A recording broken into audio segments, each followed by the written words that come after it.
welcome to this week's edition of GSI News Weekly. I'm Bayo. And I'm Wang. On today's show, we will tell you about the fatal car crash in Maple Ridge last weekend and the ICBC's car insurance premium hike.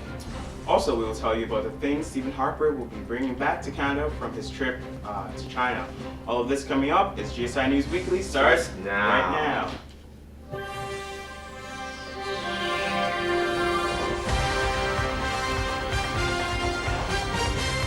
You're watching GSI News Weekly. On to our top story this week. Neither driver in the head-on crash that killed two teens in Maple Ridge this past weekend should have been driving, according to information from BC Mounties. Apparently, they were with Els. Al Tuliv still can't believe his stepdaughter Crystal Weaver is gone. Still, he knows what he will miss most. Her smile, her positive attitude, her loving, kind nature. Sunday morning, the 18-year-old died after the car she and two girlfriends were in was hit by a van that crossed the center line. The sound, though, was I'll never forget that sound. It was just incredible, the sound of that impact, just bang. It happened just before 2:30 a.m. The driver of the van, identified as 17-year-old Dawson Spencer, died at the scene. Also in the van with him, two friends who remain in hospital. One of Crystal's friends is in an induced coma. Know where your kids are, and late at night, at 2 and 3 in the morning, that's when the worst things happen, because you don't want to get a knock at the door like I did. Mounties say Spencer had an L license. The driver of the car Crystal was in had an N. We've confirmed that the driver of the van, the young man killed in the crash, was in definite contravention of his L driving privileges. The girl in the Honda was in probable contravention of her N. Investigators say the van was also likely speeding. Alcohol is being looked at as another possible factor, and that's not all. All we have is allegations. We understand it was his grandmother's van, and he may not have had permission to have that van. All day, mourners dropped off flowers, exchanged hugs, and honored two teens who died in a crash that never should have happened. He's going to be missed very dearly. Not anybody can say a bad thing about him. Counselors spent the day working with students and staff at area high schools. Spencer was with two teen boys. All three attended the same program at Samuel Robertson Technical. It's 38 kids, so it's not a school of 900 children. They have a community here. Through their pain, loved ones are urging others to slow down and take more care behind the wheel. And while on the subject of driving and car crashes, BC drivers are being forced to pay higher premiums for their ICBC car insurance, even though a rate hike has yet to be formally approved by the province's Utility Commission. The interim 11.2% rate was approved by BC's Utility Commission in mid-December and took effect on February 1st. It applies to motorists who have basic vehicle insurance only and amounts to around $68 more each year. And now on to other news. The population in Western Canada has finally surpassed that on the other side of Ontario. A trend that has been decades in the making, but was compounded by the recent recession. The first barrage of data from the 2011 census released Wednesday showed that there were 33.5 million people living in Canada in May of last year, and that for the first time ever, more of them are living west of Ontario than in Quebec and the Atlantic provinces. And Vancouver suburbs are booming with population. I wonder why. Growth rates reaching nearly 20% over the last 5 years in some cities. The number of people in the metropolitan Vancouver area increased by 9.3% between 2006 and 2011, driven by huge population growth in places like Surrey. I think this is due to Asians and Indians. What do you think? You guys are populating this place all over. Yeah. Anyways, a 5.7 magnitude earthquake hit waters 170 kilometers west of Euclid, BC, Saturday afternoon. According to the U.S. Geological Survey, the quake occurred off the coast of Vancouver Island at 12:05 p.m. in the Pacific Ocean. No tsunami was expected. Canada's economy squeezed out a paltry gain of 2,300 jobs last month as the country's unemployment rate increased due to more people looking for work. Statistics Canada and the unemployment rate climbed one notch to 7.6% in January as the economy continued to struggle to produce jobs in numbers large enough to absorb the increase in Canadians looking for work.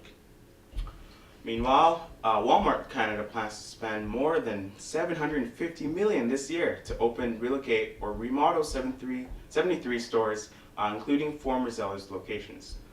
The world's biggest retailer said Tuesday the initiative will create more than 14,000 jobs when factoring in store employees as well as trade and construction jobs. The hiring spree would be a big help to Canada's job picture as the unemployment rate hovers around 7.6%. Good job, Walmart. BC has released its liquor licensing rules to allow Vancouver's The Leo Theatre and other licensed venues to show movies provided they don't serve alcohol during screenings. The Ministry of Energy and Mines, which now oversees alcohol and gaming regulations, I don't see how they transitioned, but in the province announced Thursday that venues are free to air film and pay-per-view programs outside of license hours, effective immediately. The single-screen Rio Theatre has been fighting for a month to be able to host a mix of film screenings and licensed live performances, arguing it can't stay afloat showing movies alone. I don't know. These people crazy. You know? Yeah. Now onto some international news. Syrian forces hammered resident neighbors in the city of Homs with mortars and artillery through the week, killing more than 200 people in what appeared to be the bloodiest episode of the nearly 11-month-old uprising. The government denied the assault. It said the reporters are part of a historical campaign of incitement by armed groups against Syria, meant to be unexploited at the UN Security exploited at the UN Security Council as it voted on a draft resolution backing an Arab call for President Bashar Assad to give up power, which was vetoed by Russia and China. The remaining 13 council members, including France, the US, and Britain, voted in favor. The Western powers increased their diplomatic pressure on Syria Monday, the latest signs that Western nations have lost patience with the Syrian dictator. Prime Minister Stephen Harper is visiting China along with key cabinet members and business representatives. On Thursday, a joint statement from the two countries said they were partnering in an economic study that would be complete by May, at which time the two countries will begin exploratory discussions on deepening trade and economic relations. So expect to see more made in China things in Canada. And on Wednesday, Harper and Premier Wen Jiabao oversaw the signing of a draft foreign investment promotion and protection agreement that Harper said will make a major difference to Canadians doing business in the market. In addition to bringing home business deals, Harper is also coming home with you guessed it, two giant pandas.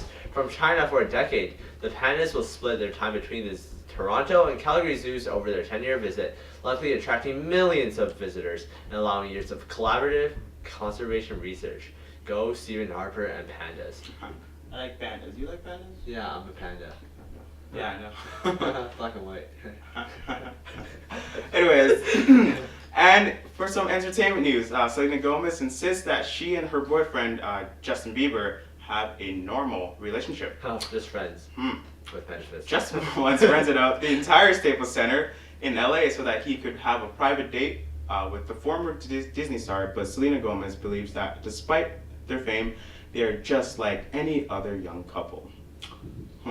The couple started dating last year, and Justin has already admitted that he wants to start a family while he is young. When he's 17? Yeah, I don't know what he's doing. Yeah. Anyways, the 49-year-old actress Demi Moore, who was hospitalized last week after she suffered a seizure, is reportedly on total lockdown at the 1,000 a night Clark Lodge Addiction Treatment Center in Sundance, Utah, while she's said to be receiving treatment for eating disorder and addiction issues. So, if you have an addiction issue, what do you do after recovering from a serious illness?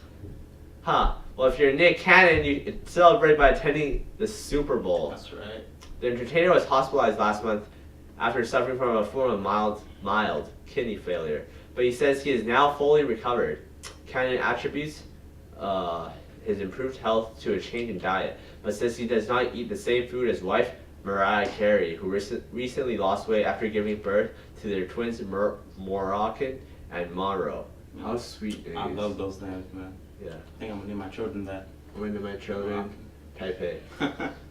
Anyways, Katy Perry dedicated a song to Team Tebow during a pre-game Super Bowl performance. The Firework Singers' Christian pastor parents, Mary and Keith Hudson, reportedly wants to set her up with the Denver Broncos player following her split from husband Russell Brand in December, and Katie gave a flatterous shout out to the sportsman. Flirtatious, right. That's a weird word. By dedicating her song Peacock to him on Saturday. Katie also hinted she's ready to move on from her 14-month marriage by saying everything feels brand new.